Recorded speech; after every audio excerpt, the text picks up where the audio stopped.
You know, it's actually kind of appropriate that it's raining out right now. And yet, it strangely isn't. Folks, this is going to be a video of extreme high and extreme low today. And I'm rather quite perplexed on how I'm going to go about doing it. I mean, no matter what, I have my NFL picks to make, which I think we'll do my NFL picks first, and then I'll get to the three major topics at hand. Because, actually, you know what? Come to think of it, the three main topics at hand are my low, my high, and my act of kindness. So, yeah. I guess it does work out anyway. Good morning and happy Sunday, everyone. So let's get started with my NFL picks for today.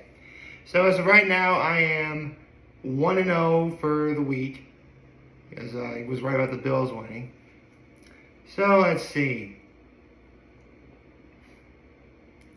You know, it's funny. The other day, someone asked me about if I had any like picks today, which, to be honest, listen, I don't know off the top of my head who's playing who. So if you ask me before, say, Sunday, who my picks are, I'm not gonna know. No, you probably wouldn't know that. That's okay. You know, it's a learning process. We take one day at a time. But someone asked me the other day if I have any upsets or anything. Here's the thing: just because I would say it's an upset, that doesn't mean that's my pick. So with that said, I'm totally thinking the Jets are going to beat the Giants today. That's my first pick. And then the Jaguars will beat the Steelers. The Eagles will beat the Commanders. My Cowboys will beat the Rams. Go Cowboys. I don't know. The Packers have been kind of up and down lately. Meanwhile, the Vikings, they're kind of picking up steam a little bit. Right? Yeah, I'll go with the Vikings. Why not? Let's see. Falcons and the Titans. I picked the Falcons, actually. The Falcons are doing pretty good for once. Patriots and Dolphins. Look, it was a fluke that the Patriots beat the Bills. They're not beating the Dolphins. Picking the Dolphins over the Patriots. Saints over the Colts. Well, they're both doing terrible, but I guess I'll give it to the Saints. See, Texans and the Panthers.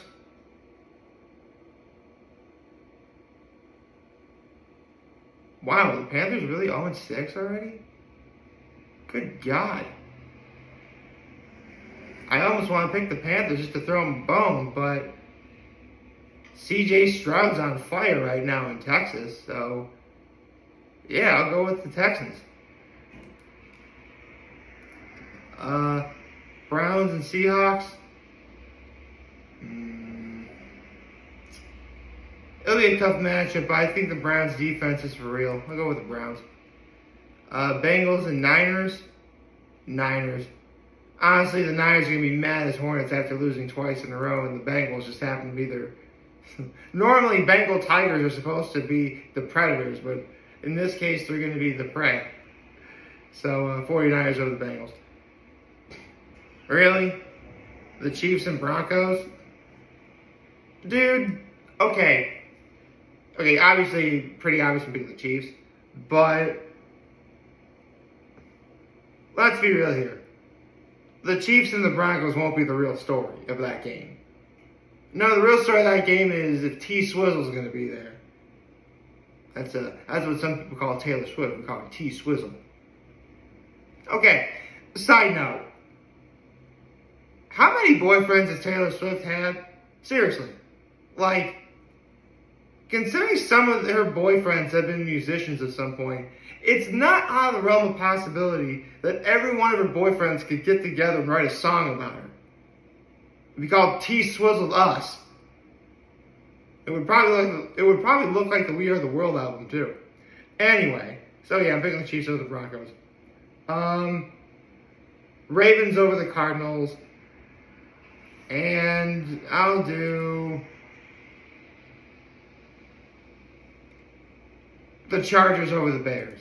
So I got the Jets, the Jaguars, the Eagles, the Cowboys, the Vikings, Falcons, Dolphins, Saints, Texans, Browns, Niners, Chiefs, Ravens, and the Chargers. So, I'm sorry, hold on. Yeah, okay. Sorry, I had this window open from last night before it turned to midnight, so it said tomorrow, even though it's talking about today. So, yeah, the Bears are playing the Chargers tonight. Pick the Chargers. Okay, now let's get to my low, my high, my act of kindness.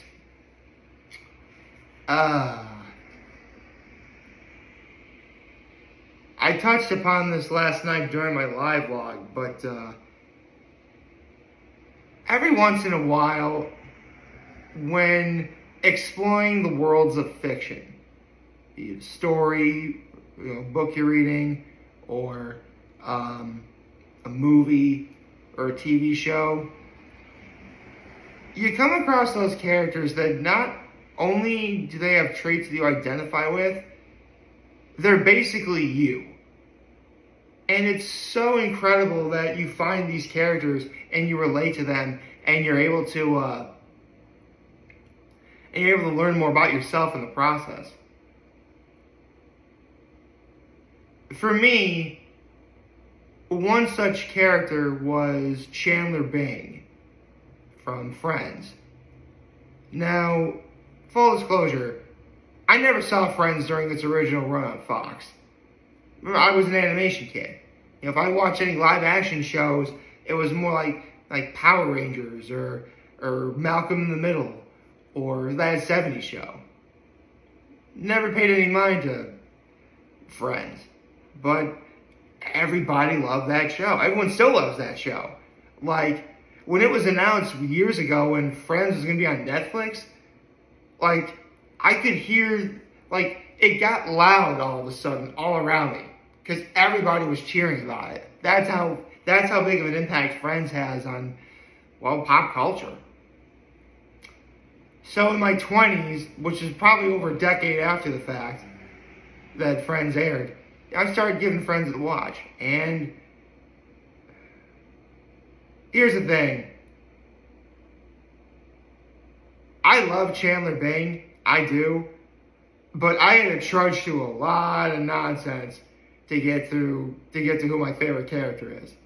Like, Monica, she's okay. Joey, I like him. Everyone else I can't stand. Rachel, could not stand her. Ross, could not stand him. Phoebe, oh my god, I hated Phoebe. Now, don't get me wrong. I like Jennifer Aniston. I like David Schwimmer. I like Lisa Kudrow. I hated Rachel Ross and Phoebe. Oh my, seriously. In the case of Rachel, I always hated how, like, she's the pretty rich girl, like, stereotype, trying to make her way after dumping her man on the altar. Ross is the guy, like, here's the thing. You want to be a Chandler or a Joey. You don't want to be Ross if you're a guy. You don't. No one likes Ross. And then Phoebe, this is just me personally. I hate it when characters can be written as dumb for the sake of the joke. Like, a big example of that was Twister from Rocket Power. I hated Twister. Don't get me wrong, Otto was technically worse, but I hated Twister. Phoebe, in a way, was like that for me. And it was even worse when she would act dumb on purpose. Some diehard Friends fans might know what, like, the Ross can, like, that was clearly her being annoying. I hated that so much. So, I had trudged through a lot, but I found Chandler Bing. Everything about Chandler Bing, he was me. He was literally me. I loved how he made jokes when he felt uncomfortable. I loved how he and Monica got... Seriously, I always thought, like, the big story was Rachel and Ross, will they, won't they? But for me, it was Chandler and Monica. it was totally Chandler and Monica all the way for me. So when they got together, you know, it was awesome. Seriously, I was just rewatching like the scenes of like all of the friends. First, Joey finds out about Chandler and Monica being together. Then Rachel finds out, hearing them over the phone. And then Phoebe sees Chandler and Monica from naked guy's apartment from across the window doing it. There was no way I was ever going to say that without sounding dirty. Like, then Ross going ballistic, finding out, because for those who know, Ross and Monica are brother and sister. So Ross finding out that Chandler, his best friend, is, you know, being with his sister. Like, that was funny. That's hilarious to me. And what I love most of all is when Matthew Perry first auditioned for the role of Friends, what ultimately helped him get the role was when he told the audition people that I really am nervous around girls. That couldn't be more me if he tried. So you can imagine my huge disappointment when I found out literally yesterday at the Halloween party I was at, which is my high, by the way, I'll get to that Matthew Perry passed away. I'm shocked. You know, Chandler Bing was like one of those characters. Like, Chandler Bing was the reason why I even liked the show at all. Like, he was the character I would root for. He wasn't a perfect character, but really none of the characters in Friends are. But like, of all the characters who were, you know, perfectly imperfect, Chandler was the one who resonated with me the most. And everything that made Chandler work doesn't happen without Matthew Perry alive. Like, if anyone else had the role of Chandler Bing, I don't think the show would have worked. But Matthew Perry, you know, he, in his own crazy way, he did it. He made that show work for me. And now he's gone. It really does feel as if like a part of me is, you know, lost forever. I mean, don't get me wrong. Friends will live in the annals of like Netflix and YouTube and, you know, seriously, you're gonna listen. It is almost impossible not to find any platform to watch Friends. So, trust me, you're gonna be able to watch Friends at some point. But there was just an inherent charm about Matthew Perry that ultimately made Chandler work. That's why I just said earlier, like, if it was anyone else playing the role of Chandler Bing, I don't think that role would have worked. Matthew Perry made that role his own. The phrase, "there will never be another," like, ... is more often than not tossed around a lot. And, yeah, there's some inherent truth to every time it's used. But it couldn't be more appropriate for the time than right now. There's never going to be another actor like Matthew Perry to play the role of Chandler. I mean, listen, years from now, if they decide to reboot Friends, you know, I'm sure if they actually do like a different, maybe they do like different universe or something, I don't know.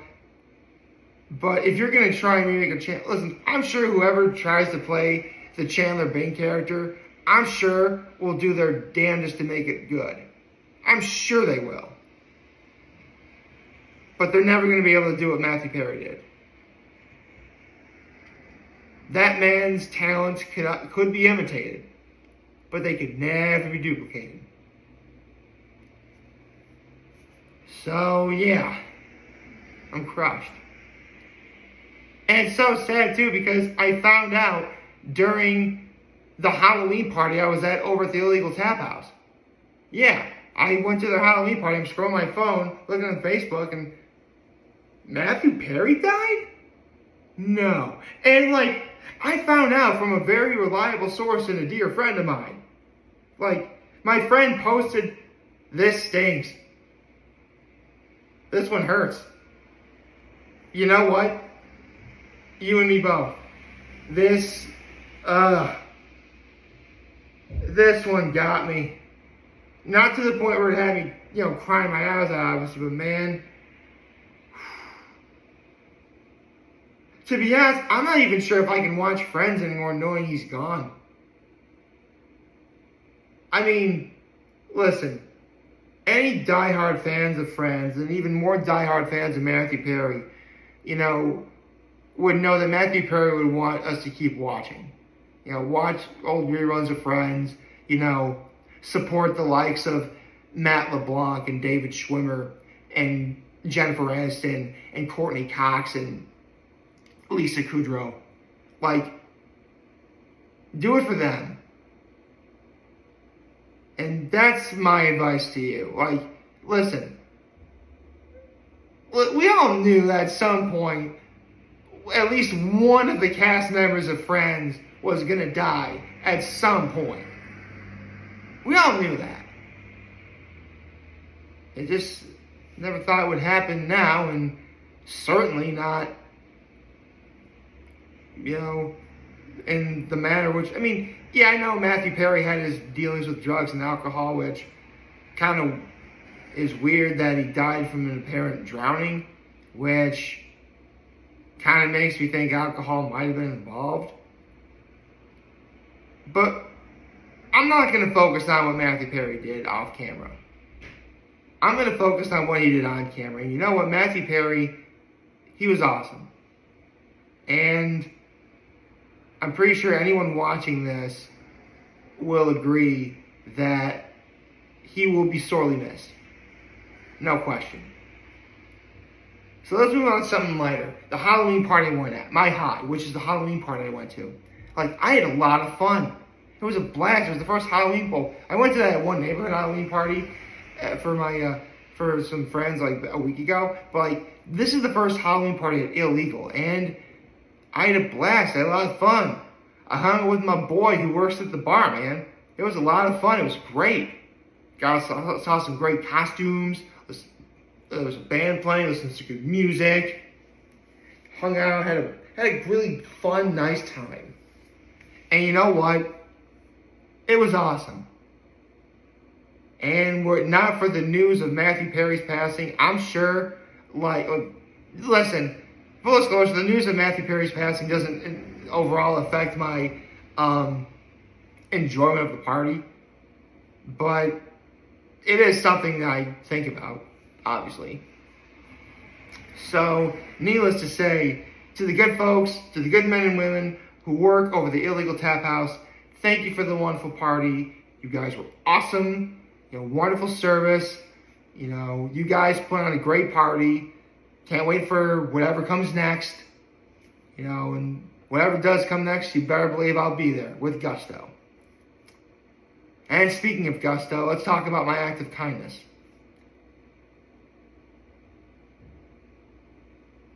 Roughly 45 years ago, some guy was just simply walking out of a place called Lando's in Corning. And at the same time, some girl was simply walking in. The guy saw the girl, immediately turned around, and went right back in. Roughly 5 years later, they got married. On this day. 40 years ago. Which brings us to right now. My parents have been married for 40 years. It's their ruby anniversary. Yeah, it's actually a ruby anniversary. And, having been alive for 33 of them, I can assure you that, they are the standard of, what it means to not just be a loving couple, just be good people in general. Don't get me wrong, sometimes I totally forget that, I totally mess up on that, but, They are the reason why I exist. You know, they're the reason why this video even happens. You know? So, I mean, 2 sons, me and my brother, 3 grandchildren, my 3 nephews, and they're just 2 people who I love very much, and I could never express enough how thankful I am for all the love and support that they've given me in life. I mean, look, my mom and dad never watch any of these videos, so they're never going to see this. But, you know, that doesn't mean but you know what, that doesn't mean I don't have to, you know, put this out there. Mom, Dad, I love you guys. Happy 40th anniversary. My mom is actually working today, so we can't really do much to celebrate today. So we'll celebrate at some point later in the week. But on Friday, I did get them their gifts. I got them a card, I got my mom flowers, and I got both my mom and my dad flowers, and I got my mom flowers. I got my dad and my mom their favorite candies. For my dad, I got, I already told you this yesterday, but I got Hershey Nuggets, the ones with the almonds and toffee in them, and peanut M&Ms. And for my mom, I got the Lindor white chocolates with peanut butter M&Ms. So, again, my mom's working. We're not really going to be able to do much today, but we'll find a way to celebrate later. Honestly, right now, you know, I'm just thankful that, you know, you have couples that, you know how to do it. They know ultimately they know the value of love, trust, and respect. And that's something that we all can learn from. So, Mom, Dad, I love you guys. Happy anniversary. And we'll be sure to celebrate later. I hope y'all like this video. If you like, subscribe to the YouTube channel, follow me on social media. By the way, my act of kindness was, you know, getting the flowers and candy for my mom and dad, as well as wishing them a happy anniversary. So, there you go. I hope y'all like this video. Like, subscribe to the YouTube channel, follow me on social media. As always, I'm very humble in this video for all you guys watching today. Have a wonderful, wonderful, wonderful Sunday. And remember, if you guys want to talk to you, take care and make good choices. 607 all day, baby.